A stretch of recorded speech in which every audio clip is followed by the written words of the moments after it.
ഇപ്പോ കൊച്ചിയില്, ഇതിനു മുമ്പ് ചെന്നൈയില്, അതിനു മുമ്പ് തൃശ്ശൂരായിരുന്നു. അതായത് ഞങ്ങളുടെ നാട്ടില്, നമ്മുടെ നാട്ടുകാര്. അതെ, തൃശ്ശൂർ അനുഭവങ്ങൾ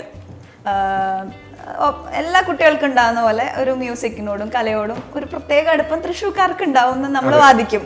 സത്യമാണ്. അതെ, സാംസ്കാരിക നഗരം എന്നൊക്കെ പറഞ്ഞിട്ട് എനിക്ക് ഏറ്റവും കൂടുതൽ ടാലന്റ്സ് നമ്മുടെ ഈ ഫീൽഡിലെ കൊണ്ട് വരുന്നത് തൃശ്ശൂർ എനിക്ക് തോന്നുന്നു. അതെ, ഈ തൃശ്ശൂരിൽ കിടന്ന് കളിക്കുന്ന സമയത്ത് മണ്ണുത്തി ഭാഗത്ത് ഇങ്ങനെ വട്ടം കറങ്ങുന്ന സമയത്ത് വേറൊരു സംഭവം കൂടി ഉണ്ടായി ലൈഫില്. എന്താണത്? പറയൂ, തുറന്നു പറഞ്ഞോളൂ. അത് വേറൊന്നല്ല, ഒരു ഡാൻസർ ഉള്ളിൽ ഒളിഞ്ഞു കിടക്കുന്നുണ്ടല്ലോ. അങ്ങനെ ഒളിഞ്ഞൊന്നും കിടക്കുന്നില്ല. അന്നൊരു ജസ്റ്റ് ഒരു ടൈം പാസിന് വേണ്ടി തുടങ്ങിയ ലൈക് ഭരതനാട്യം പഠിക്കാൻ. ആ ടൈം പാസ് എന്തായിരുന്നു?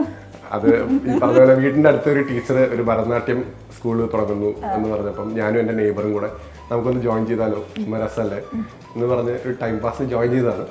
പിന്നെ അത് കാര്യം ഞങ്ങൾക്ക് രണ്ടുപേർക്കും ഭയങ്കര കാര്യമായി. അങ്ങനെ അവസാനം അരങ്ങേറ്റത്തോടു കൂടി നിർത്തി.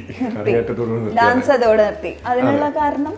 അതിനുള്ള കാരണം ഒരു എന്താ പറയാ, ആക്ച്വലി അരങ്ങേറ്റത്തിന് നമ്മള് തലേ ദിവസം, അന്നത്തെ ദിവസമാണ് ഈ അതിന്റെ ഡ്രസ്സ് കോസ്റ്റ്യൂം ഒക്കെ നമ്മൾ റെന്റ് എടുക്കുകയാണ്. ഗുരുവായൂർ അന്നത്തെ ദിവസമാണ് വരുന്നത്. അപ്പൊ ഞാനിങ്ങനെ നമ്മുടെ സിനിമ ആക്ടർ വിനീതൊക്കെ ഇടുന്ന പോലെ ഒരു പടച്ചട്ട പോലത്തെ വേഷമൊക്കെ ഇട്ട് ആയിരിക്കും ഡാൻസ് ചെയ്യുന്നൊക്കെ പ്രതീക്ഷിച്ചിരുന്നപ്പം നമുക്കൊരു പാന്റും രണ്ട് മാലയും മാത്രമായിട്ട് തന്നു. അപ്പം പെട്ടെന്ന് ഞാനൊന്ന് ഭയങ്കര മെലിഞ്ഞിട്ടാ. അപ്പൊ പെട്ടെന്ന് എന്റെ ഫുൾ കോൺഫിഡൻസ്, ഞാൻ ഒട്ടും അമ്പലത്തിൽ പോയാൽ പോലും ഷർട്ട് വരാൻ പഠിച്ചിട്ട് അമ്പലത്തിൽ പോകാതിരിക്കുന്ന ആളായിരുന്നു. അപ്പൊ അങ്ങനെ ഒരാള് ഇത്രയും പേരുടെ മുമ്പിൽ ഷർട്ട് ഇല്ലാതെ മാലയൊക്കെ മാത്രം ഇട്ട് ഡാൻസ് ചെയ്തത് ഭയങ്കര കോൺഫിഡൻസ് ഭയങ്കരമായിട്ട് അഫക്ട് ചെയ്തു. ആ ഡാൻസ് അങ്ങനെ അതോടെ കോളമായിപ്പോയി. അലാരിപ്പ് എന്താന്ന് ഓർമ്മയുണ്ടോ? അലാരിപ്പ് ജതിസ്വരം അതൊക്കെ പഠിച്ചിരുന്നതാണ്. മ്യൂസിക് ഉള്ളതുകൊണ്ട് പിന്നെ ഡെഫിനറ്റ്ലി അത് മറക്കാനും പറ്റില്ല. ഡാൻസ് ഇനി വേണമെങ്കിൽ പൊടി തട്ടി എടുക്കാം.